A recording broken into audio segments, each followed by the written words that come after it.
اهلا وسهلا بكم. في هذا الفيديو ان شاء الله هنتكلم عن موضوع مهم جدا وهو التعامل مع الزميل المستفز. في الفيديو السابق انا اتكلمت عن ان ده اخر فيديو عن الغضب، ولكن بعض اصدقائي طلبوا مني ازاي يتعاملوا مع زملائهم المستفزين سواء كان في الدراسة او في العمل. مش بس كده، الزميل دوت ممكن يكون زميلك في السكن، ممكن انت تكون مغترب وعايش مع حد زميل ليك في السكن. مش بس مغترب، انت ممكن تكون عايش في بيتك عادي، زوجتك او ابنك او اخوك او والدك يعتبر زميل في هذا السكن، عايش معاك طول الوقت. ممكن يكون هذا الشخص اقرب الشخص ليك يكون بيستفزك طول الوقت، وفي مشاكل مستمرة كل يوم والتاني، خناق بسبب استفزازه ليك. اذا الموضوع مهم جدا. من كام يوم صدر قرار من محكمة طنطا في حق زوج قتل زوجته في لحظة شجار بينهم وهم في مسكن الزوجية. هو ضابط شرطة وهو شاب صغير في العشرينات وهي كمان شابة في العشرينات. شدوا مع بعض، كلمة منها كلمة منه، فطلع الطبنجة بتاعته وضربها بالرصاص. اتحكم عليه ب25 سنة مع الأشغال. هي انتهت حياتها وهو برضو يعتبر انتهت حياته ومستقبله راح وشبابه كله هيقضيه في السجن بسبب الخطأ في التعامل مع أقرب الناس لينا، بسبب احنا مش عارفين نحل هذه المشاكل. احنا سايبين المشاكل تتفاقم ومش بنحاول نعالجها. كل اللي بيهمنا حاجات تانية صحيح ممكن تكون مهمة، ولكن لن تكون أكثر أهمية في التعايش مع زميلي في بيتي أو في عملي ودراستي. طيب ايه هو الحل؟ في عندنا نوعين من الاستراتيجيات للتعامل مع هذا الزميل المستفز. في استراتيجيات لحل المشكلة بشكل مباشر، وفي استراتيجيات لمنع المشكلة أصلا أنها تحصل، اللي هو الوقاية خير من العلاج. هنبدأ بالاستراتيجيات المتعلقة بالتعامل مع المشكلة الحالية لغاية ما نقدر نوصل ان احنا نمنعها من جذورها ان شاء الله. استراتيجية التصور. يمكن اتكلمنا في فيديوهات سابقة عن التصور وقد ايه أهمية التصور، واتكلمنا عن اسماعيل ياسين في أحد أفلامه ان استخدم الاستراتيجية ديت، ان هو كان بيتصور نفسه بيهدى، بيمسك الغضب وبيشده من وجهه وبيرميه بعيد عنه فيرجع هادي واعصابه هاديه بعد ما كان مشتعل زي ما على حد كلمه انا ولع انا نار. فاحنا هنستخدم هذه الاستراتيجيه العلميه، لان العلماء قالوا ما يستطيع العقل تصوره يستطيع في الواقع الانسان تحقيقه. هنبدا في جلسه استرخاء. اذا كنت بدات تمارس تدريبات الشي كونج اللي نصحت بيها قبل كده فشيء جميل جدا، ابدأ استخدمها، واثناء استخدام الشي كونج هنعمل التصور. اما اذا كنت مش عارفها وما استخدمتهاش قبل كده فالموضوع ببساطه شديده قوي. هنجلس في مكان هادي ونبدا مع بعض حاليا. ارجوك دلوقتي حالا نفذ معايا، اجلس في مكان هادي واقفل موبايلاتك وابدا تصور معايا الموقف اللي هيحصل ده بالتفصيل. تنفس بعمق من البطن 3-4 مرات لغايه ما تحصل على حاله الالفا اللي هي حاله الاسترخاء.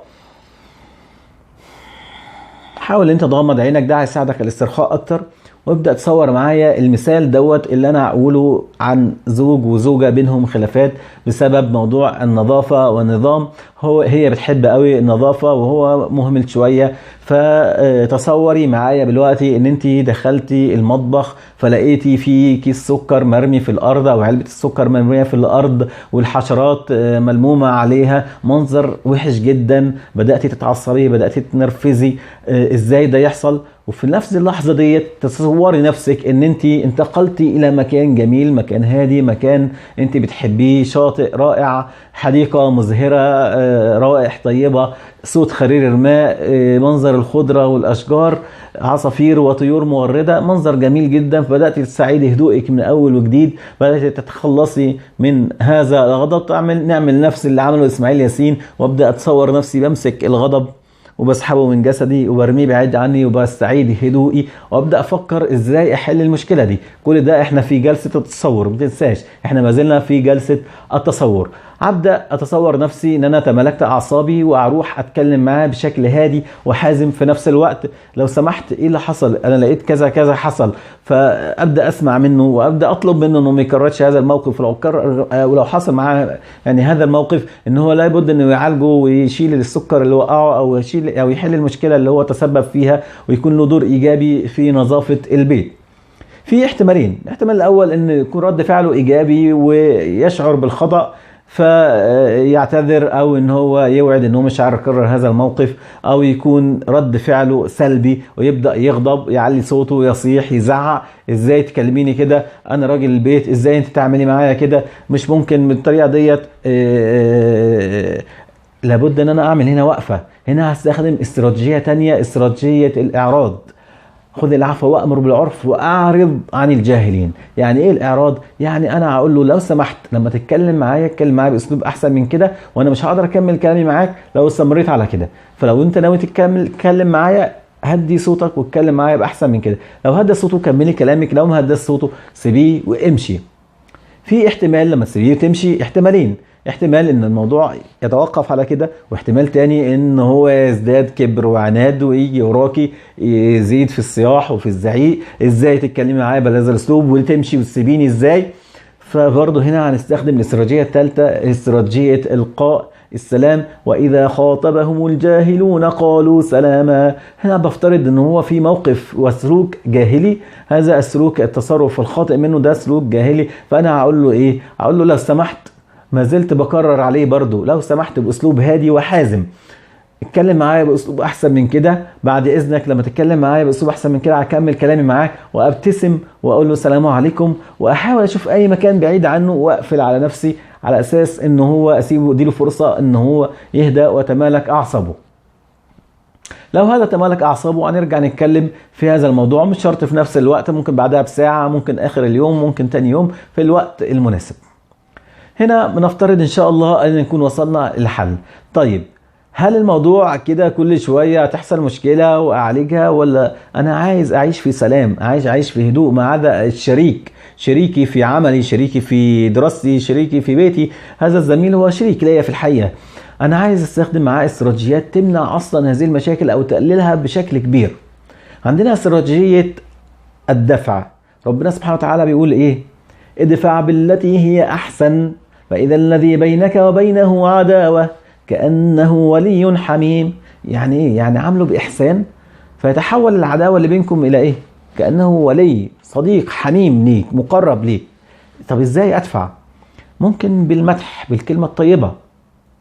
اتكلم معاه، مش لازم طول الوقت افضل انقد فيه وازم فيه طول الوقت اقول له عيوبه عيوبه عيوبه، لا، شويه ابدا اتكلم على مميزاته. والله انا عارف انت يعني وقتك ضيق عشان كده مش بتلحق تشيل هدومك اللي ترميها في الارض، وقتك عندك مشغوليات كتير عشان كده مش بتلحق تنظف وراك، وانا عارف ان انت مميزاتك ان انت انسان جد وبتحب الشغل، بتحافظ على مواعيدك و ابدا اشوف الصفات الطيبه اللي فيه. بس يا ريت برضه تخلي بالك من الحاجات ديت. هنا لما ابدا ادخل معاه في اسلوب المدح هيبدأ هو يهتم ويسمع مني. ممكن كمان الهدايا. النبي صلى الله عليه وسلم يقول تهادوا تحبوا. إذا الهدية وسيلة عظيمة للمودة والحب. مش لازم استنى الأعياد والمناسبات عشان أدي لهم هدية. ممكن الهدية دي في أي وقت بشكل روتيني، كل أسبوع، كل شهر، بشكل عشوائي، في أي وقت أدور على الحاجة اللي هو بيحبها، أشوف إيه هو عايزه وأجيبه له هدية بدون مناسبة وبدون سبب وبدون طلبات مقابل هذه الهدية. مع الوقت هيتعود ان هو انت بتهديه فيحب هذه الهدية ويسمع منك ويكون اكثر لطف. في استراتيجية كمان مهمة جدا وهي استراتيجية تقييم الافكار. تقييم الافكار ان انا عايز افكر هو بيعمل كده ليه، اشوف دماغه ماشية ازاي من خلال حوار في ساعة صفا. ابدا اتكلم معاه، انت بتضايقني بتصرفاتك كذا وكذا وكذا، انا عايز افهم ليه تعمل كده. ابدا اشوف من خلال لغه الجسد بتاعته هل هو فعلا متعمد يضايقني ولا هو مش متعمد. لو مش متعمد ابدا اطلب منه ان هو يحسن معاملته معايا والحاجات اللي بتضايقني منه. اكون محدد في طلباتي، ما بطلبش طلبات كتيره، طلب واحد او اتنين بالكتير.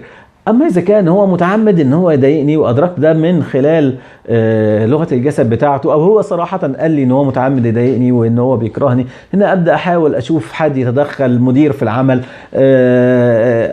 يعني والده او حد كبير في العيله، اشوف دكتور في الجامعه او استاذ في المدرسه، حد يتدخل لحل هذه المشاكل بينا. لو مش هقدر اوصل لاي حلول معاه يبقى هنا ما قداميش غير ان انا ابدا افكر ازاي ابعد عنه واشوف مكان تاني اتواجد فيه بعيد عنه عشان ما اوصلش لا قدر الله لهذه الحاله اللي وصل لها ضابط الشرطه اللي اضطر ان هو يقتل زوجته، او ان هو وقع في لحظه غضب شديده في جريمه كبيره جدا وهي جريمه القتل. ما ننساش حاجات مهمة جدا، نصائح عامة في أي مشكلة تقابلنا في حياتنا. الدعاء يعني ياما اتحلت مشاكل بفضل الدعاء. ادعوني أستجب لكم. أيضا ذكر الله عز وجل كثيرا. لما الإنسان يذكر الله كثيرا، ربنا سبحانه وتعالى فاذكروني أذكركم، بيكون معاك، ولو كذا كان الله عز وجل معاك فمن عليك.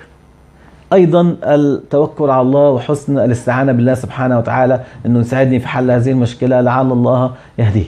في المرة القادمة إن شاء الله نتكلم عن موضوع مهم جدا، وهو الحرب الباردة. إيه هي الحرب الباردة وإزاي نستعد ليها وإزاي نكسب الحرب الباردة؟ انتظرونا إن شاء الله في الفيديو القادم، وشكرا لكم.